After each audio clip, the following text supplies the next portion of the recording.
The mystery of consciousness. Death, man's most mysterious, relentless, and inevitable adversary.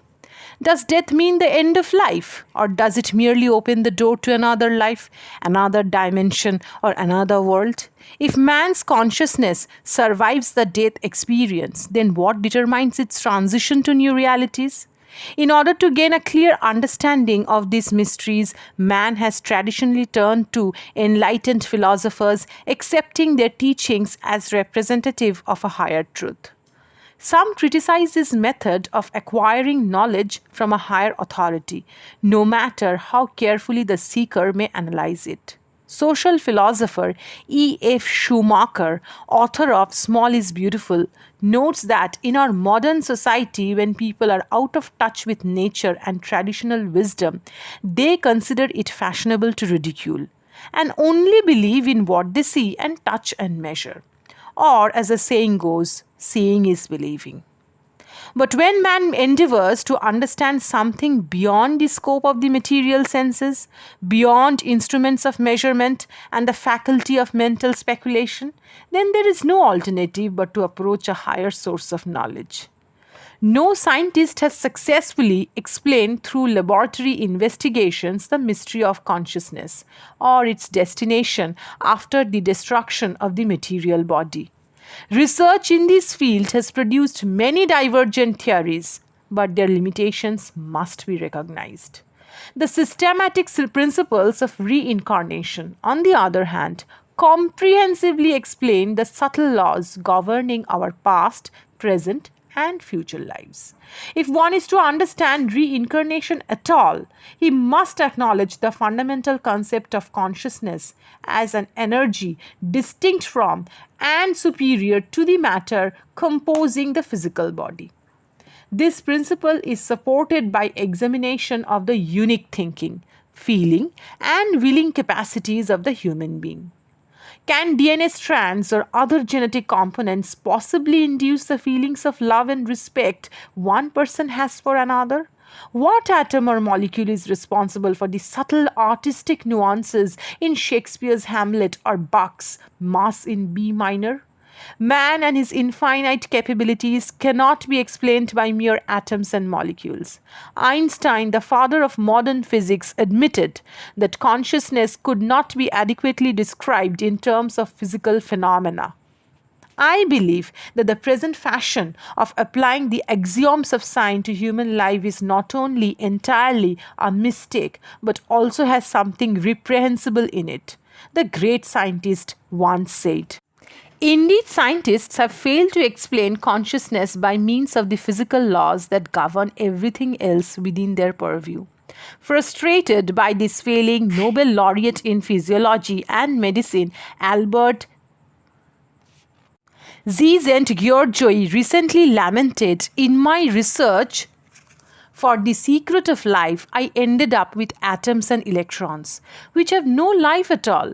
Somewhere along the line, life has run out through my fingers. So in my old age, I am now retracing my steps." Accepting the notion that consciousness arises from molecular interaction requires an enormous leap of faith, much greater than that required for a metaphysical explanation. As Thomas Huxley, the well-known biologist, said, "It seems to me pretty plain that there is a third thing in the universe, to wit, consciousness, which I cannot see to be matter or force or any conceivable modification of either." Further recognition of the unique properties of consciousness was given by Nobel laureate in physics Niels Bohr, who remarked, "We can admittedly find nothing in physics or chemistry that has even a remote bearing on consciousness.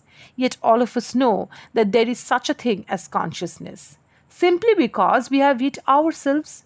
Hence, consciousness must be part of nature, or more generally, of reality, which means that quite apart from the laws of physics and chemistry, as laid down in quantum theory, we must also consider laws of quite a different kind.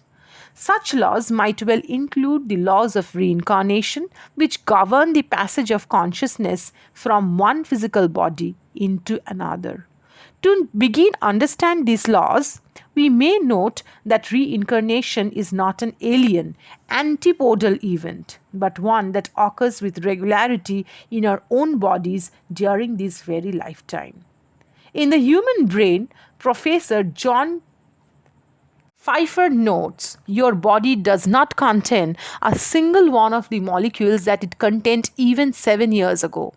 Every 7 years, one's old body is completely rejuvenated. The self, however, our real identity remains unchanged. Our bodies grows from infancy to youth to middle age and then to old age. Yet the person within the body, that I, always remains the same. Reincarnation, based on the principle of a conscious self independent of its physical body, is part of a higher order system governing the living being's transmigration from one material form to another. Since reincarnation deals with our most essential selves, it is a subject of the utmost relevance to everyone. Coming back explains the fundamental reincarnation presented in the timeless Vedic text Bhagavad Gita. The Gita, thousands of years older than the Dead Sea Scrolls, provides the most complete explanation of reincarnation available anywhere. It has been studied for millennia by many of the world's greatest thinkers, and since spiritual knowledge is eternally true and does not change with each new scientific theory, it is still relevant today.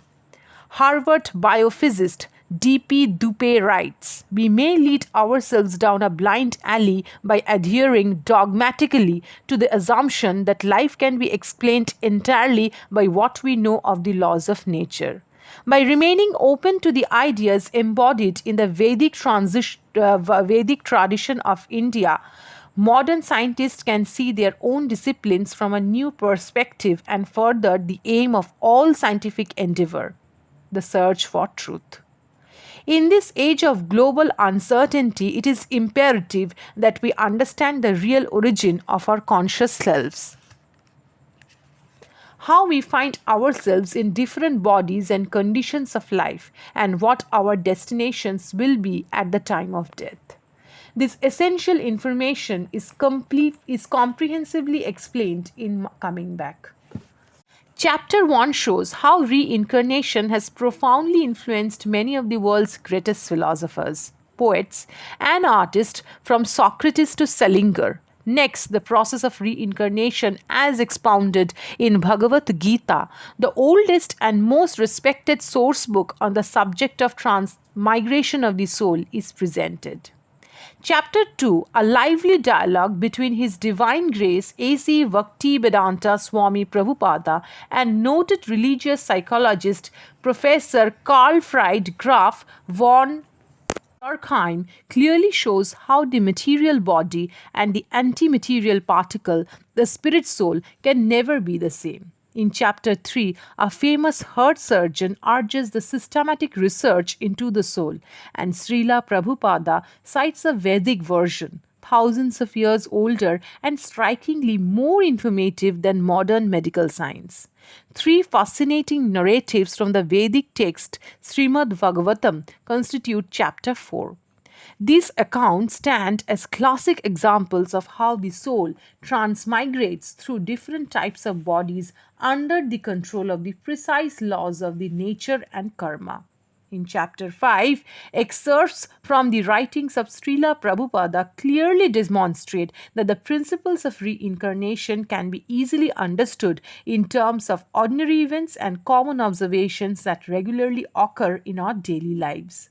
The next chapter describes how reincarnation embodies a universal and infallible system of justice, wherein the soul is never banished to eternal damnation, but is constitutionally endowed with a permanent opportunity to escape the perpetual cycle of birth and death. Common misconceptions and the cheap notions about reincarnation form the subject of Chapter 7.